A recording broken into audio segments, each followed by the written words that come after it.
عجبت لغفلة الإنسان قطع الحياة بعزة وأمان. د منبر آواز كانت منزلا عندك بعض منازل الركبان. عجبا عجبت لغفلة الإنسان قطع الحياة بعزة وأمان. فكرت في الدنيا فكانت. د تعلیم الاسلام رادیو قدرمنو اوریدونکو، د منبر آواز د خپرونې په سلسله کې اوس تاسو پام راړو د محترم مولوي عبدالرحمن سمیم صاحب و اصلاحي بیان ته. په دې هیله تر آخري شیبو ملتیا وکړي. فإلى متى كلفي بما لو كنت تحت الأرض ثم رزقته لأتاني.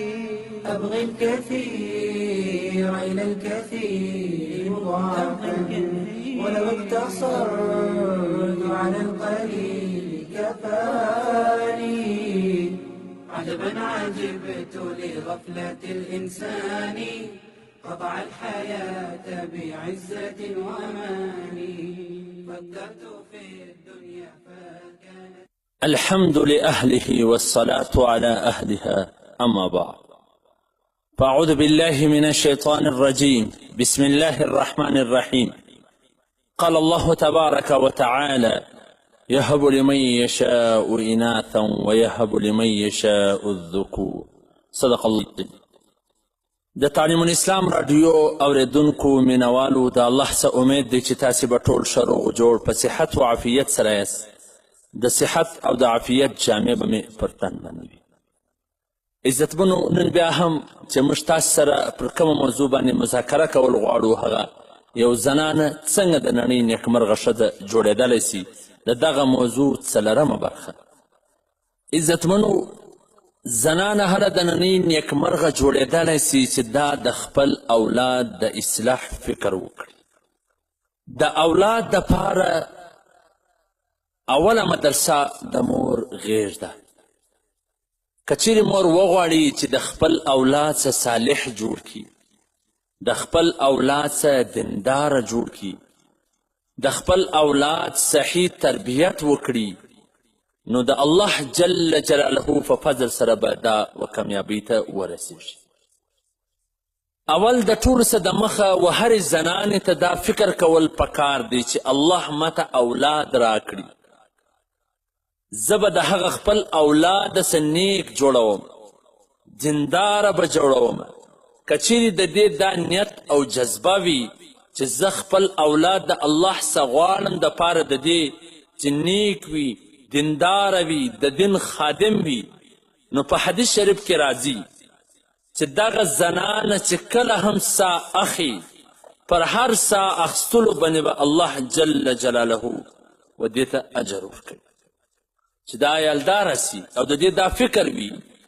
چې زه د خپل اولاد څخه نیک او دینداره جوړوم، په حدیث شریف کې راځي چې دا هره سا اخي و دې ته به اجر او ثواب ملاویږي. دا څومره غټ سعادت چې صرف د نیت په فرق سره دومره ثواب ترلاسه کولی سي چې کومه سا دا اخي پر دې به اجر ورته ملاویږي. صرف د نیت اصلاح چې الله جل جلاله که ماته لور راکړي، که زوی راکړي، زه به د الله جل جلاله په تقسیم باندې راضي یم. که لور وي هم راضي یم، که زوی وي هم راضي یم. که لور وي هم به دینداره جوړوم، که زوی وي هم به دینداره جوړوم. ځکه لور او زوی ورکول د الله جل جلاله په قدرت کې دي. الله جل جلاله فرمایي: یهب لمن یشاء اناثا ویهب لمن یشاء الذکور. چې موږ وغواړو چاته لونې ورکوو، چاته زامن ورکوو. او یزوجهم ذکرانا و اناثا، او چاته دواړه ورکوو. ویجعل من یشاء عقیما، و چاته یو لا هم ورکوو. دا تقسیم د الله جل جلاله دی. انسان ته د الله پر تقسیم باندې رضیدل پکار دی. که چیرې انسان زنانه او نارینه د الله پر تقسیم باندې راضي وي، الله جل جلاله به د دغه څه د قیامت په ورځ راضي وي. لکه څنګه چې زوی د الله جل جلاله نعمت دی، داسې لور هم د الله جل جلاله رحمت دی. د دواړو څه چې کم هم الله درکي پر دې باندې راضي کېدل پکار دي. زموږ په معاشره کې لکه څنګه چې په جهالت په زمانه کې به خلکو د ځان لپاره لور پیغور او عیب ګڼله، نن زموږ په معاشره کې دغه رسم او دغه د جهالت چې کوم تورو طریقې وي هغه بیا راپورته سوي دي چې د لور په پیدایش باندې دوی خوابدی او پریشان دي. د زوی په پیدایش باندې خوشحالي جوړوي، ټکان کوي، لیکن چې لور یې پیدا سي بیا دی غمجنه سي. صرف دی نه، په کور کې ټول که نارینه وي که زنانه وي. دا د مسلمان شیوه نه وله، دا د مسلمان صفت نه و، دا خو د هغه منافقینو، د هغه مشرکانو، کافرانو، جاهلانو د هغو دغه کار و چې کله به لور پیدا سوه الله جل جلاله فرمایي وإذا بشر أحدهم بالأنثى ظل وجهه مسودا وهو كظيم. چې کله به دې ته د لور خبر ورکول سو نو د دوی به مخان تک تور واوښتله، په خښه مسوله پټ پټ به ګرځېدله، د ځان لپاره عیب او پیغور ګاڼي. که چیرې دغه لور عیب پیغور وی نو الله به خپل هغه محبوب بندگان چې د مخلوقاتو د الله ثبات کې د ټولو مخلوقاتو افضله بندگان ول، افضله انسانان وله، لکه انبیا علیهم الصلاة وسلام، هغو ته به بیا الله لوڼې نه ورکولی. د شعیب علیه الصلاة وسلام د لوڼو تذکره الله جل جلاله په قرآن کې کړې، د مریم علیه السلام تذکره الله په قرآن کې کړې ده. زموږ د محبوب پیغمبر صلی الله علیه وسلم هغه شخصیت و چې بعد از خدا بزرگتر است، د الله ثبات کې د ټولو څه افضل، د الله جل جلاله ثبات کې د ده لوړ عزت او مرتبه وله، چې هر څه به د غوښتو الله به ورکوله. که چیرې دا لوڼې عیب وی الله به د خپل پیغمبر ته نه ورکولی. زامون یې ورکړي ول په کشنوالې مړه سوله، لیکن الله جل جلاله دته لوڼې ورکړي وې چې صحیح سالمې ولې غټانې سولې، اولادونه پیدا سوله. نو چې د چا لوڼې وي هغه دې دا په زړه کې ګڼي چې زه د خپل محبوب صلی الله علیه وسلم د ژوند سره ما ته مشابهت میلاو سو، پر دې خوشحالېدل پکار دي او د الله جل جلاله شکر ادا کول پکار دي. د نبی کریم صلی الله علیه وسلم ارشاد دی فرمایي چې د چا دوې لوڼې وي د هغه ښه تربیت وکړي، ښه تعلیم ورکړي، در دې چې په ښه طریقه سره رخصتي ور وکړي، واده ور وکړي، نکاح ور وکړي. نبی علیه الصلاة وسلام فرمایي چې دا به زما سره په جنت کې داسې وي لکه څومره چې دا دوې ګوتې سره نږدې. نو پکار دا ده چې سړی دغه ارشادات دغه زیرې په خپل زړه کې راولي او په خوشحاله سي، زړه دې نه تنګوي. لیکن نن سمجداره خلک، پوه خلک پر دې باندې پریشانی کوي چې په کم کور کې د چا لوڼې پیدا کیږي پر هغه باندې ظلم کوي. د نارینهو د طرفه څه نه، په جهالت کې چې به د چا لور پیدا کېدله نارینه به په پریشانه و، نارینه به په خوابدې و، نارینه به پټ پټ ګرځېدي، د زنانې به په خوشحاله وې. لیکن نن دومره دا جهالت په ترقي کړلی دی چې صرف نارینه نه، په کور کې چې څوک هم وي هغه د دغه زنانې دپاره د چا چې لوڼې پیدا کېږي د هغې دپاره ظالمې جوړې سي. خاوند وایي چې هېڅ پروا نه دی، مثلا لوڼې راکړي، ما ته م الله جل جلاله څلور لوڼې راکړي دي الحمدلله. نو هغه د کور چې کم څوک وي خواشه به په خشم وي، اندرور به په خشم وي، ابل به په خشم وي، دا لوڼې راوړي او دا چیش راوړي.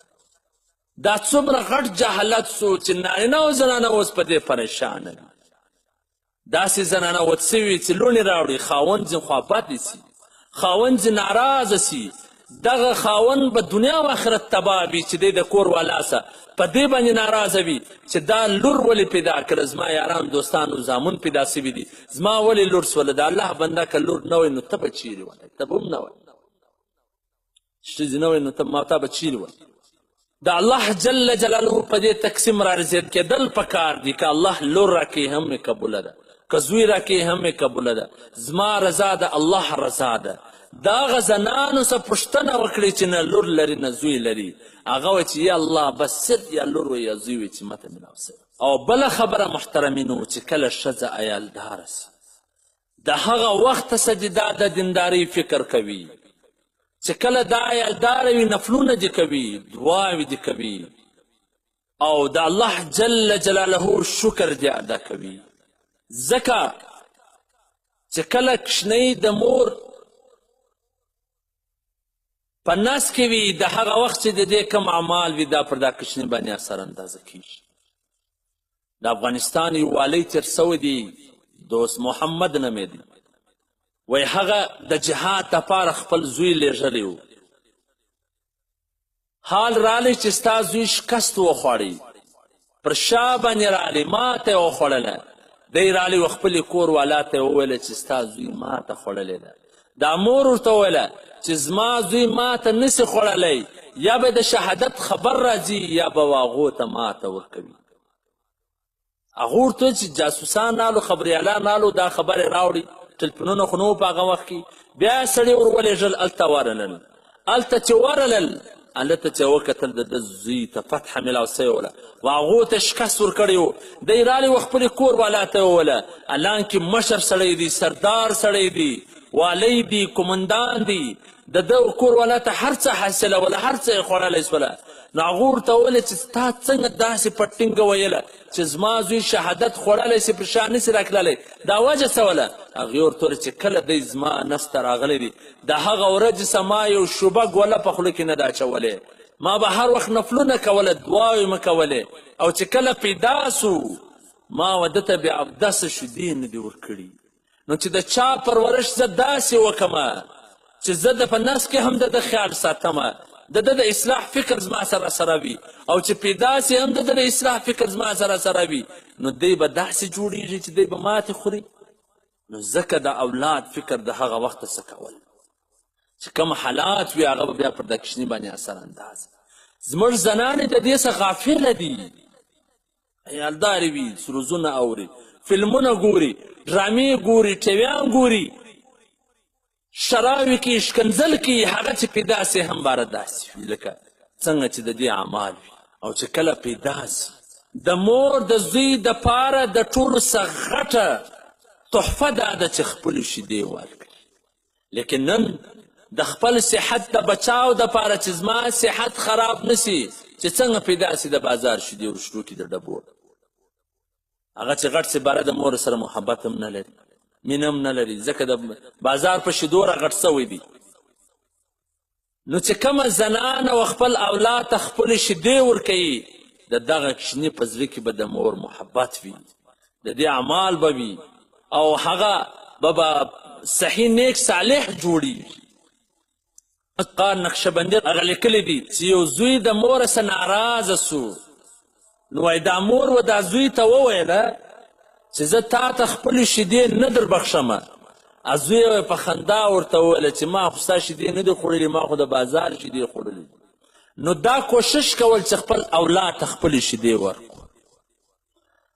داسې په کار وي پر ځای د دې چې بازار شیدې ورکوي وکشنې ته دغه مور ته دې یو داسې شی ورکول سي چې د دې په شیدو کې اضافه راسي داسې شربت ورکول سي دې ته شیدې ورکول سي یا دې ته بل داسې خوراکه ورکول سي چې د دې په شیدو کې اضافه راسي د خپل ماشوم مور کې او کله چې کشنې ته شیدې ورکوي نو چې هغه وخت کې چې څنګه کشنۍ راواسي بسم الله په بسم الله سره وایي چې کومه زنانه و خپل اولاد ته شیدې ورکوي شراوې نه ورته وکړي داسې نه چې هغه وشاڼي دا وایي خوله دې د خارو ډکه سه بیا شیدې ورکوي د دې خوب یې ورخراب چې دا شراوې نه ورته کوي په بسم الله سره شیدې ورکوي پر هر د څاڅکې د شیدو به الله و دې ته ثواب ورکوي نو شیدې ورکوي دعاوې کوي په هغه وخت کې د الله په ذکر کې دې مشغوله اوسي تسبیحات وایي سبحان الله الحمد لله الله اکبر او دعا دې کوي چې یا الله د هرې قطرې څه زما و زوی ته د علم سمندر ورکړي د علم دریاب ورکړي په دغه وخت کې د مور دعا قبلیږي ځکه زموږ چې کوم بزرګان تېر سوي دي د هغه مندو به خپل اولاد ته په اوداسه سره شیدې ورکولې لیکن نن چې زموږ اولادونه دومره نافرمانه دي پر ځای د دې چې په ذکر سره و اولاد ته شیدې ورکړي شراوې په خوله کې وي ټیوي ته ګوري او دلته وکشنې ته شیدې ورکوي فلم ته ګوري وکشنې ته شیدې ورکوي سروز ورته لګېږي وکشنې ته شیدې ورکوي نو ځکه دا کشنۍ بیا نافرمانه جوړ سي یو مشهوره واقعه ده چې زموږ په کتابونو کې لیکلې ده وایي د یو چا کشنۍ و چې هغه په مدرسه کې داخله کوي هغه کشنوټې بچي 3 سپارې داسې یادې کړي لکه د پخوا څه چې ورته یادې وې نو هغه حافظ قرآن چې کله دا سپارې یادولې نو د هغه استاز د ده و پلار ته وویله چې دغه کشنوټې بچي دا 3 سپارې داسې وې لکه د مخکې څه چې یادې وي یو بل ځای تاسې حفظ په کړی دي که څنګه دا درته یادې وې نو پلار یې رالی د مور سې پوښتنه وکړله مور یې ورته په خندا سوله ول خبره دا ده زما 3 سپارې د قرآن شریف په یاد زده وې ما چې به کله دی راواخیستې شیدې مې ورکولې ما به د هغه سپارو تلاوت کاوی قرآن به مې تلاوت کاوی نو د هغه دا اثر پیدا سو چې دی راغټېدی هغه سپارې و د کشنې ته یاد وي او په خپل بچه باندې د الله نوم زده کول په حدیث شریف کې راځي چې کم مور پلار د خپل کشنې داسې تربیت وکړي چې هغه خبرې شروع کوي د هغه څه د مخکې د الله جل جلاله نوم د پر خوله باندې وي د الله د زده سي وي الله جل جلاله به د دغه مور پلار ګناهونه ور وبخشي شیدې ورکوې کشنۍ دې په غوځې کې دي الله الله الله دا ور زده که موږ څه شو ور زده کوو دغه خبرې ور زده کوو چې څنګه راغټ سي ته کاکا ته ښکنځل وکړه ته بابا ته ښکنځل وکړه ته پلاني ته ښکنځل وکړه ښکنځل په زده کوي ځکه زموږ معاشره کې د هر یو په خوله کې اول ښکنځل وي ځکه د ده مور پلار د ده قریبانو ده ته اول ښکنځل ور زده کړی دي د الله نوم یې نه دی ور زده کړی که د الله نوم ور زده کړې څومره غټ بشارت دی ستاسې دپاره چې هغه وایي چې څوک وا خپل بچي ته اول د الله نوم ور زده کړي د ده ګناهونه به الله ور وبخشي زموږ کتابونه دا لیکي چې د کشنې د بیدولو دپاره بلاوې مه رابوله چې بلا راله پشي راله سپی رالی پلانی شی رالی دا مه رابوله چې کله ده ته ټالونه ورکوې و ده ته داسې وایه چې حسبي ربي جل الله ما في قلبي غير الله نور محمد صلى الله لا اله الا الله کله چې دا وایه لا اله الا الله د دې ضربونه د دغه کشنې پر زړه باندې لګیږي بیا به دا ماشوم نیک وي دینداره به وي د مور پلار فرمانبرداره وي د الله احکامو منلو والا به وي ځکه چې بلاوې پر راغواړې داسې دغه پر راغواړې نو بیا هغه په مصیبتونو کې ګرفتاره سي ونیول سي په درواغو باندې به دی نه بېدوې چې درواغ ورته وایه دا درواغ دي بیا په دې کې د درواغ ویلو صفت راسي زموږ کشنوټې ماشومان دي درواغ او زموږ کتابونه دا لیکي چې د کشنوټې کشنۍ بچی چې وي کشنوټې وي بلکل ناپوه وي بیا هم د هغه مخته داسې حرکات نه کول کوم چې خاوند او ښځه سره کوي ځکه د ده دماغ داسې وي لکه کیمرا هر عکس محفوظه وي ځکه حکماو لیکلي دي چې د کشنیانو چې بلکل نه پوهېږي د هغو مخته هم داسې حرکت مه کوئ د ده په ذهن کې دا محفوظه وي دا نقشه بیا محفوظه وي او چې کله لږ راغټ سو د ده تربیت داسې کول ما په کراچۍ کې په یو مدرسه کې سبق ورته وایي نو یو کشنوټې ماشوم و کشنوټې د آخري 2-3 سورته یې زده و په داسې ښایسته انداز کې ویله او ده ته 10 سپۍ ورکولې چې دا 10 سپۍ واخله وایي نه زما مور پلار ما وایي ما ورته ستا مور پلار خو دلته نسته هغه په ما خبریږي باره مې په غېږ کې راواخستې رانیواستې ما ول درځه په تکوان کې پټ شی در رانیسمه د ده ماما ولو هغه په درجه ثانیه کې ولو وایي زما ماما ګرده ورځ ما ته ګوري دغه کشنوټې بچه باندې دا 10 سپۍ نه سوې اخیستلی لیکن زموږ د نه تربیت د وجې سه زموږ کشنیان غټان چې په کوڅه کې روان وي سړی ای سړی یو پنجی راکړه ای سړی یو لسی را د کشنیوالې سه په دغه عادت باندې اخته کړي وي پکار خو دا ده چې د خپل بچه داسې تربیت وسي چې هغه د دې طرف ته توجه هم نه وي چې څوک په زوره پیسې ورکوي دی نه غواړي موږ کشنیان چې میلمه راسي کور کوټه کې ناسي بل میلمه راغلی دی به راسي د هغه مخ ته تا ته وایي ماته پیسې راکړه په نیت کې هغه وي چې بل به دا زموږ صحیح تربیت نه دی کړی ده چې صحیح تربیت یې وسي یو چکه وول سي د ده دغه عادت به د دی خپله سم کې بیا به دی د چا څه پنجۍ ولسی نه غواړي ځکه دا پنجه و لسې چې امخته سي بیا دی پر دا پنجه و په لسې باندې خپل عزت هم ورکوي. په یو کتاب کې ما لیدلی دي وایي په کلي کې یو سپین ږیری و دا خلکو ته د کشنیانو ته به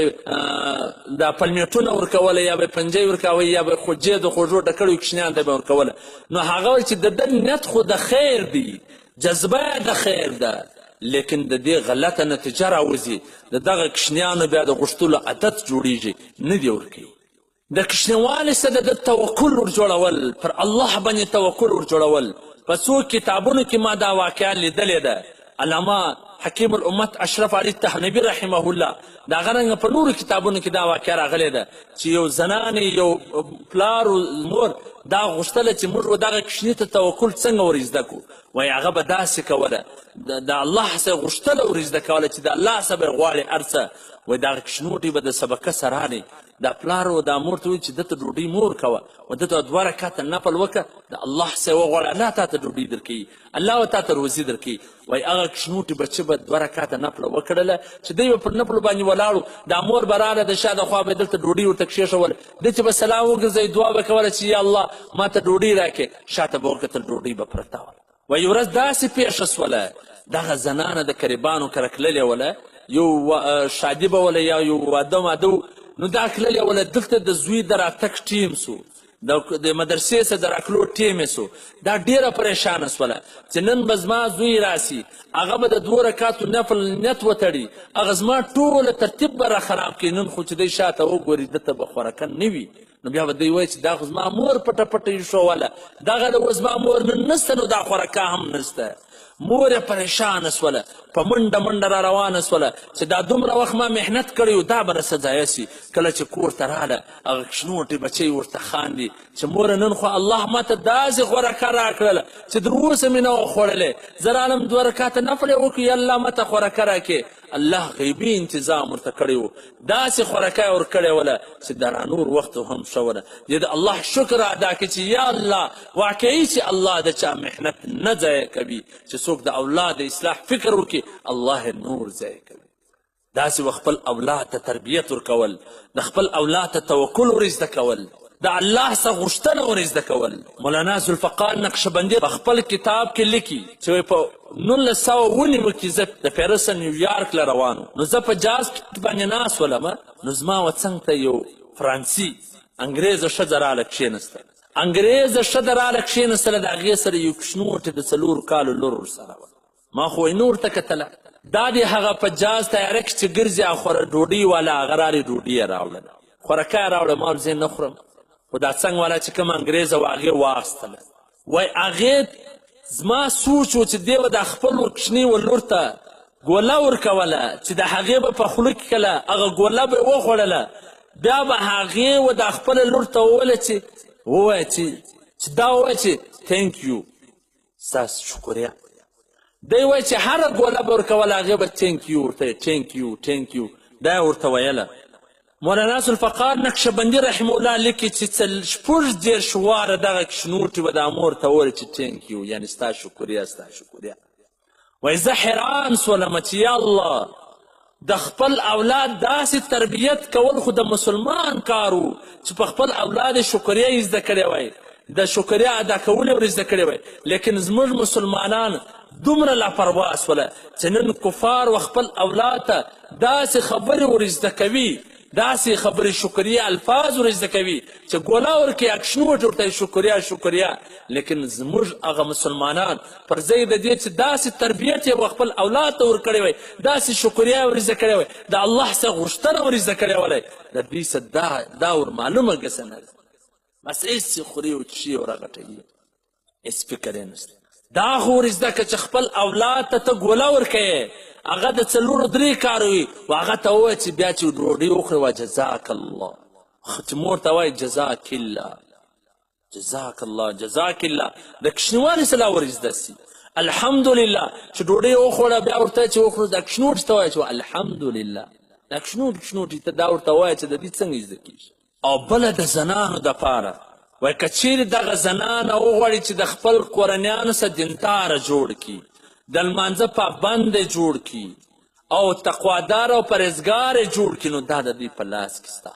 ځکه چې کله دا ډوډۍ پخوي په بسم الله سره د الله په ذکر سره چې د الله ذکر ورسره کوي شراوي نه وکړي چې څه د غم ډوډۍ دي څه د غم داسې نه دعا ذکر کوي سالن پخوي ذکر کوي چای پخوي ذکر کوي د الله وایي دغه ډوډۍ چې هر څوک وخوري زړه ته به نورانیت راځي زړه ته به رڼا راځي زړه ته به هغه تقوا او پرهیزګاري راځي دا خلک به دینداره جوړېږي ځکه پر کومه ډوډۍ پر کومه سالن پر کومه چاو چې د الله ذکر د الله تسبیح بیان شوی وي دا چې هر څوک خوري زړه ته به رڼا راځي زړه ته به تقوا او پرهیزګاري راځي په زړه کې به د نیکو جذبه راځي لیکن که چیرې شراوي وي که چیرې بددعاوې وي که چیرې داسې وي چې هغه غیبت شروع باندې دا خو چې بیا هر څوک خوري د هغه زړو ته به تیاره راولي شراوي بددعاوې نه کول مولانا ذوالفقار نقشبندر هغه لیکلی دي چې هغه ده چې خپل زوی ته شرا ونه کړي نه ده معلومه چې څنګه تربیت یې کوي هغه لږ وژاړي د دې شراوي سي خوله د خارو ډک کړي هغه دی لږ بد وکړي دی ورته یې ځوانې مرګ سي ځکه کله کله د مور د ژبې او د زړه څه چې کومه شرا ووځي سیده ډایرکټ عرش ته ولاړه سي هغه قبوله سي وای شیطان ډیر مردود دی هغه د مور په زړه کې دا ور اچوي چې دا خو تاسې ښکنځل ورته کوي هسې د زړه څخه شرا نه ورته کوي وایي دا د شیطان دوکه ده دا شیطان په تا باندې دا شرا وکړه او دا مور ته دا شیطان تسلي ورکوي چې دا خو هېڅ نه کېږي دا خو ته د زړه څه نه ورته وایه د شیطان په دوکه کې وایي مه راځه او خپل اولادو ته شراوې مه کوه دا ورته وایي چې وژاړې الله دې هدایت درته وکړي الله دې دینداره کړي الله دې عالم دې څه جوړ کړي الله دې آخرت ښایسته کړي شرایط مور ته دعا ورته کوه که چیرې ته دعا ورته کوې دغه به باره اوس دی شیطان باندې کار په چکې دی برابر شي ځکه یو واقعه راځي د حضرت معاویه رضی الله تعالی عنه وایي یوه ورځ د هغه څه د شپې تهجد پاته سوله کله چې تهجد ځین پاته سوله دا ټوله ورځ یې ژړله ډېر پریشانه سو چې زما څه تهجد پاته سوله نو شیطان دا بله ورځ ماخستن چې دی بیده دی یو سړی رالی راکښېناوی وایي دی چې راکښېناوی ده ورته ته څوک یې ویل وایي هغو باره ورته ومنه زه شیطان یم ول د شیطان خو دا کار دی سړی بیدهیي د تهجدو څخه غافله کوي تا زه راکښېنولم څنګه هغه ورته ویل چې پرون ستا څه تهجد پاته سوي وو نو تا دومره د ورځې چې تا وژړله الله در تهجدو غټه مرتبه تا ته درکړله غټ نیکیان یې تا ته درکړې نو ما دا وویل چې نن که تهجد ځې پاتې سبا به بیا یې ژاړې نو که چیرې ته وده ته دعاوې کوې دی وژړې الله دې هدایت درته وکړي الله دې صالح که الله دې نیک که الله دې عالم که الله دې حافظ که نو بیا به دې ژړا لا هم نه کوي ته چې شرا ورته وکړې شیطان دی نور په چغارو کې چې دا به یې څه لا نورې شرایې ورته وکړي ډېره پر خپل خشم باندې قابو ساتل پکار دي پر کشنی کشنی خبرو باندې شرې نه دي کول پکار مولانا ذوالفقار نقشبندي هغه په خپل یو کتاب کې لیکلي دي چې وایي ورځ مور و زوی ته ښکنځل شرا وکړله چې ځوانې مرګ سي دا شرا یې ورته وکړه وایي هغه غټ سو مرګ نه ولره ځوان سو ځوانۍ ته راورسېدی ښه اخلاق والا سو کله چې ځوانۍ ته راورسېدی هر چا وده ته خپله لور ورکوله په نکاح چې دا دومره ښه سړی دی د واده پروګرام یې جوړ سو په کورونو باندې دا خور مور یې ګرځي چې داسې ښځه ورغواړي چې در اوسه چا نه وي راوړې وایي کله چې واده ته یې څو ورځې پاته سولې اچانک دغه سړي ته الله مرګ ورکړي دا ځوان حضرت نقشبندي صاحب محترم لیکي چې کله دی مړ سو په دغه ځواني کې وایي دغه ښځې ژړله د مورې چې زما ځوان زوی ولاړی زما خو کور خراب سو زما خو حال خراب سو د واده ترتیبات برابر و هر څه برابر و وایي د هغه وخت یو خوب کې ولیدله دا ورته وویل سوله چې د دې هغه شرا قبله سوې وله کوم چې دې په کښېنوالې و دا خپل زوی ته ویلي و چې ځوانې مرګ سې نو دې د الله د نعمت شکر نه کوي ادا الله به دې ته اولاد ورکړی و زوی یې ورکړی و لیکن دې د هغه ته شراوې کولې ناشکري یې کوله د هغه شرا اثر و چې پر عین ځوانۍ باندې چې عین ځوانۍ ته رسېدلی ولو په هغه د واده ترتیبات یې را روان وله د خوشحالۍ وختونه را روان وله په دا ځوانۍ کې انا مرګ وله راوسته دا کسور د چا دا مور دا چې دا خپل زامنو ته شراوې کوي او دغه مندو ته باید داسې تعلیم ورکول سي چې د شرا په خوله کې خپل اولاد دپاره نه راوړي دا د شیطان په دوکه کې دې نه راځي چې زه خو د زړه څه نه ورته وایم دا د شیطان دوکه ده کله کله دا خبره د قبلېدلو وخت وي ډایرکټ عرش ته ورسېږي نو پکار دا ده چې د خپل اولاد صحیح تربیت وکول سي د کوچنیوالي څه اول د الله نوم ور زده کول سي او ده ته د خپلې شیدې ورکول سي او د ده ته د کوچنیوالي څه توکل ور زده کول سي د الله څه غوښتل ور زده کول سي د خلکو څه د دې غوښتل څه د دې زړونه ور مات کول سي پر دې باندې دی وویل سي چې د چا څه به پیسې نه غواړې د ده صحیح تربیت وکول سي د شراو څه ځان وساتي په ذکر په فکر و ده ته شیدې ورکول سي نو بیا به انشاءالله تعالی داسې سړی ځین جوړ سي چې دنیا و آخرت به په ښایسته وي الله دې پر دې د عمل کولو توفیق راکړي انشاءالله تعالی نورې برخې به هم وي و آخر دعوانا ان الحمد لله رب العالمين. عجبا عجبت لغفلة الإنسان قطع الحياة بعزة وأمان. د تعلیم الاسلام رادیو قدرمن اوریدونکو تاسو د محترم مولوي عبدالرحمن سمیم صاحب و اصلاحي بیان ته غوږ واست چې د تعلیم الاسلام رادیو دخوا وړاندې سو. بعزة وأمان فكرت في الدنيا فكانت منزلا عندي كبعض منازل الركبان وعزاء جمع الناس فيها واحد فقليلها وكثير